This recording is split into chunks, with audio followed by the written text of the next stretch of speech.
thinking about what to read from the book for this particular reading, I was listening to the radio and I heard this wonderful tune called The Old Triangle, which was performed by the Pogues and written by Brendan Behan, or his brother Runner. And it reminded me, it transported me immediately, you know, that jingle jangle all along the banks of the Royal Canal.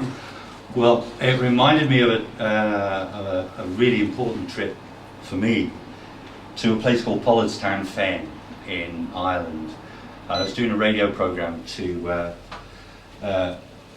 talk about the work of Tom Lawrence, who is a sound recordist, musician, composer, and acoustic ecologist, he called himself, who'd been recording insect sounds on Pollardstown Fen, which is near the Curragh in Ireland, in County Kildare.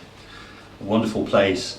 And we were standing outside a pub called the Hanged Man, so called apparently because a boatman went away to earn his fortune. When he came back, the girl he was going to marry had married somebody else, so he hung himself.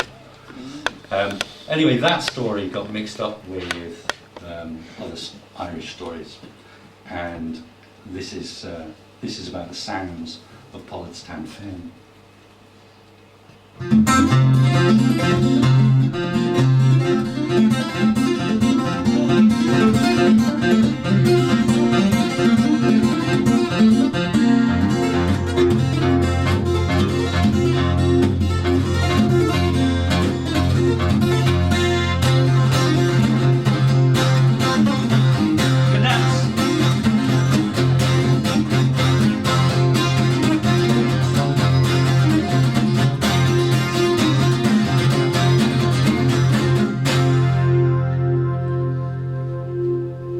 As sentinel to this waterland, the darkly craggy ash tree at the point of Gibraltar seemed to stand for more ancient lore, and the canal ended at a fork in front of it.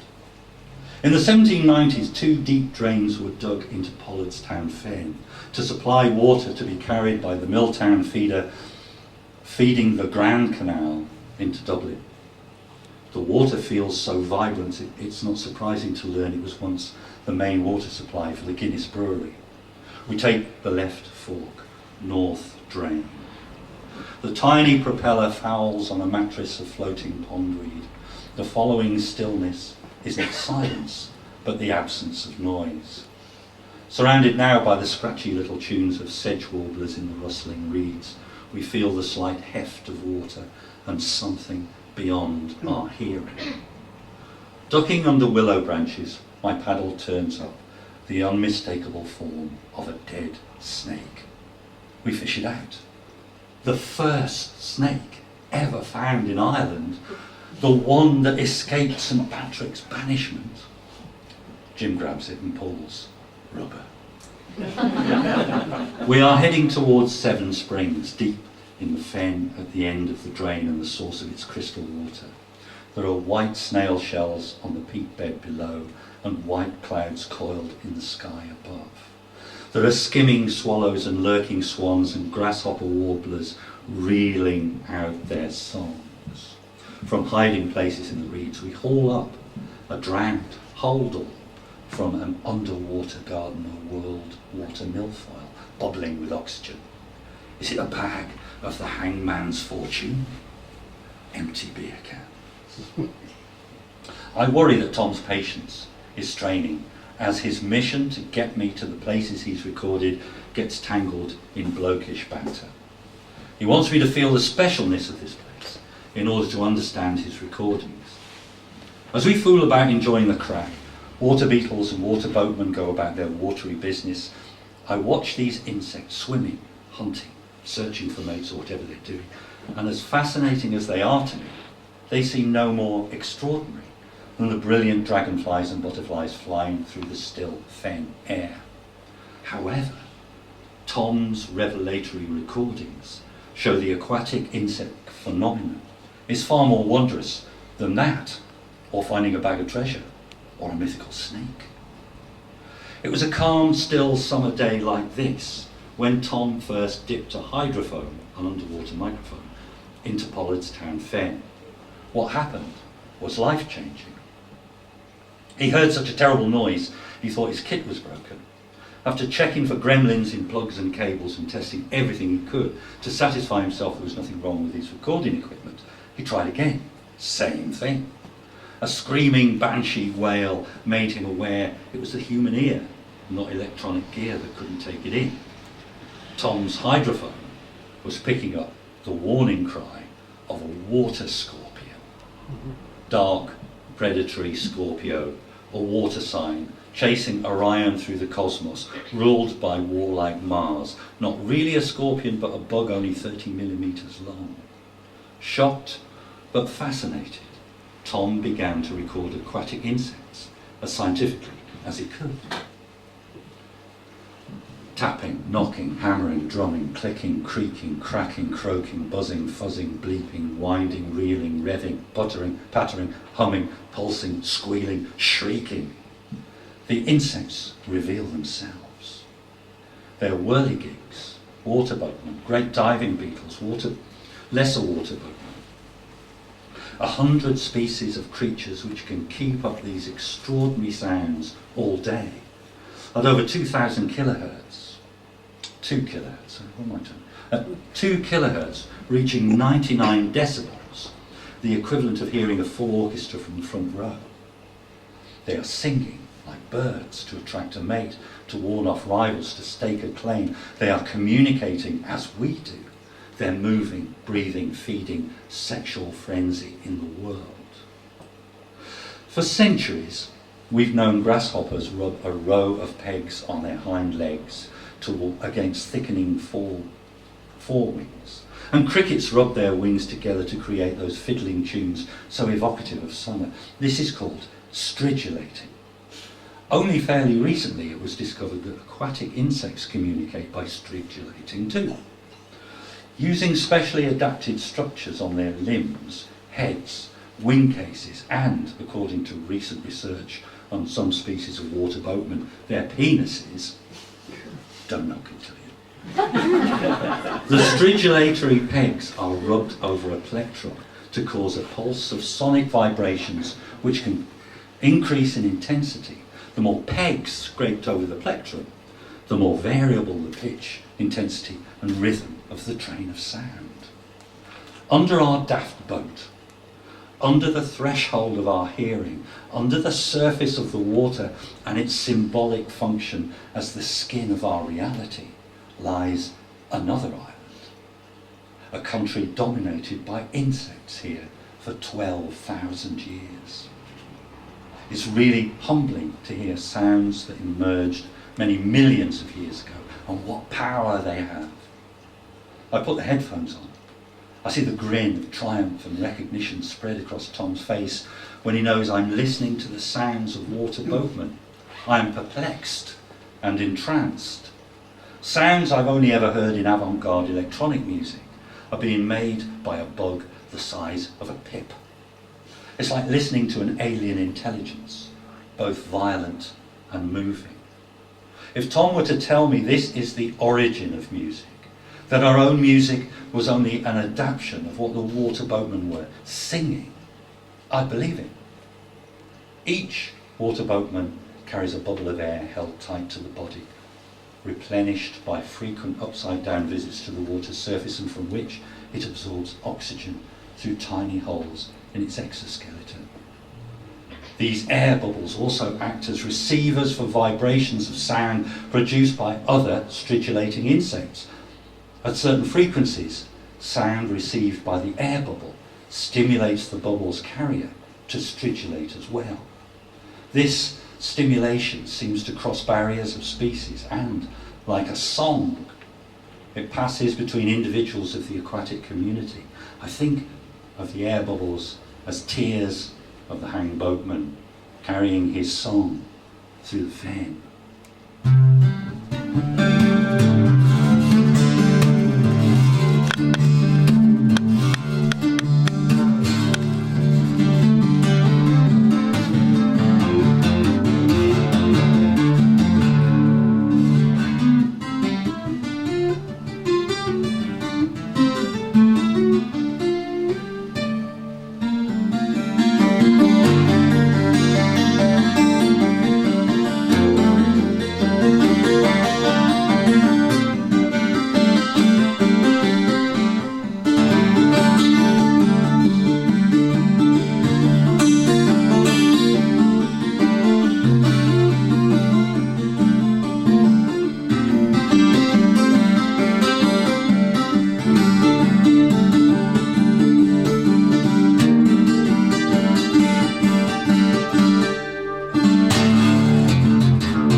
The other piece I wanted to read was stimulated by a photograph I received on Twitter, and it was a picture of Orford Ness, the pagodas at Orford Ness. I don't know if you've ever been to Orford Ness. It's a shingle spit on the Suffolk coast, and it's a place that was secret for well, generations, and it's the place where a lot of the atomic weaponry was tested secretly, of course.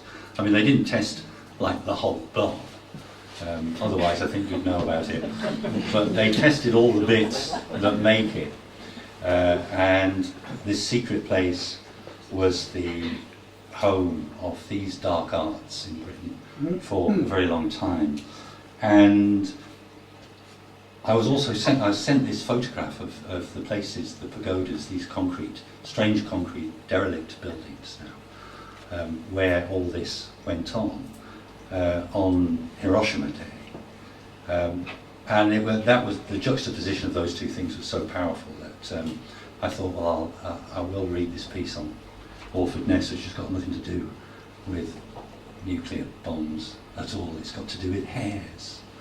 But there's something of that darkness in my experience of Orford Ness that seemed to find its way to me through an encounter with a hare.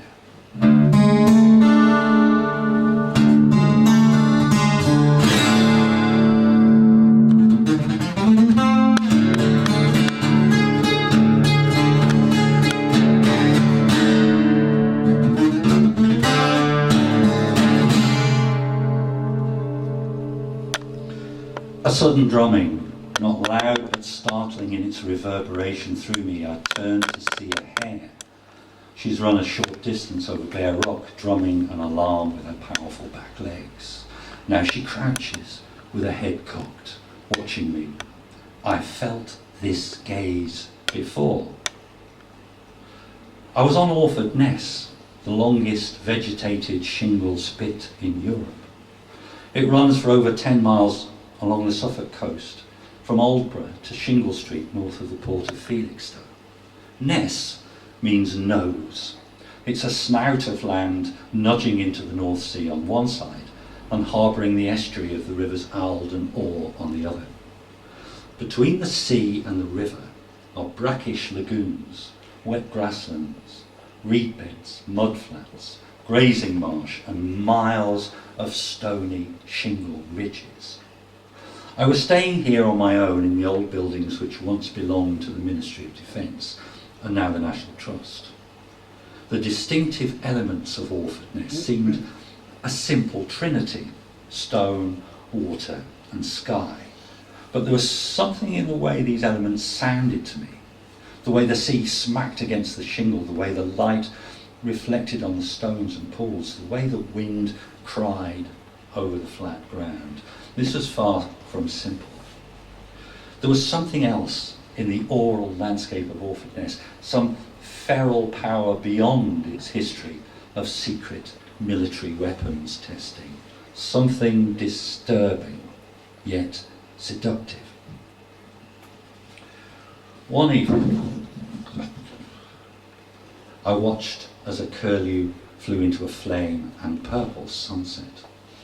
On the edge of the lagoon, a pair of spoonbills, tall, mysterious and white, watched me intently. After a day's wandering and a constant battering from the wind, I returned to the barracks to cook something to eat and drink wine. At midnight, I was very uneasy. Perhaps it was the wine, the long day, and the strangeness of the place, but I had an ominous feeling that something was about to happen. Silence in the barracks became oppressive. I opened the door onto the street. There, in the centre of a pool of light, was a hare. It had a strange, crouching gait, cocked its head to one side and stared at me as it almost crawled by into the darkness. The moon was rising above the sound of waves on shingle, the sea polishing and positioning each pebble meticulously into its own secret place. Still spooked by the hair, it occurred to me that I walked that road of stones between sea and sky in the pointless round and round of nowhere. Sorrow was a ripple closing on the moon as white birds scattered. One day I would follow them across the waves.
Thank you.